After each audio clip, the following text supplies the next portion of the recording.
Mga master, may nagpadala po sa atin ng mensahe sa atin pong Facebook page at ito po ay tungkol sa kanyang naging experience noong pumunta daw siya sa GSIS main office sa Pasay.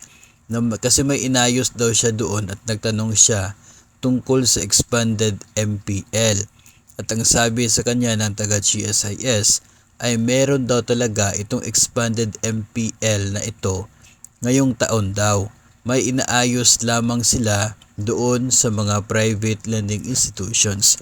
Kasi nga itong loan offer na ito ay mag-i-include sa mga PLIs dahil po doon sa kanila pong buyout na transaction. So, ito po ay good news para sa mga nag-aabang ng MPL, Expanded MPL Flex na ito.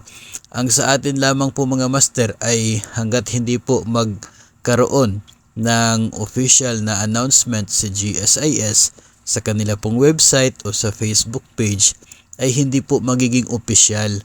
No, ito po mga tulad po nito. Siguro po marami din po sa inyo ay may karanasan ng inyo pong pag-inquire o kaya ay paghingi po ng update galing sa GSIS office na malapit po sa inyo. Ang ahensya naman po ay hindi po sila nagbibigay ng official na pahayag hanggat hindi pa po final ito pong inaabangan na loan offer po nila. So sa atin po ay maghintay-hintay na lamang po muna tayo hanggat wala pa pong final announcement at wala pa po na ilabas na guidelines. Maganda po at okay naman. Magpapasalamat po tayo if matutuloy kasi marami po yung nag-aabang dyan. And if ever naman po na hindi matutuloy, so wala po tayong magagawa dyan.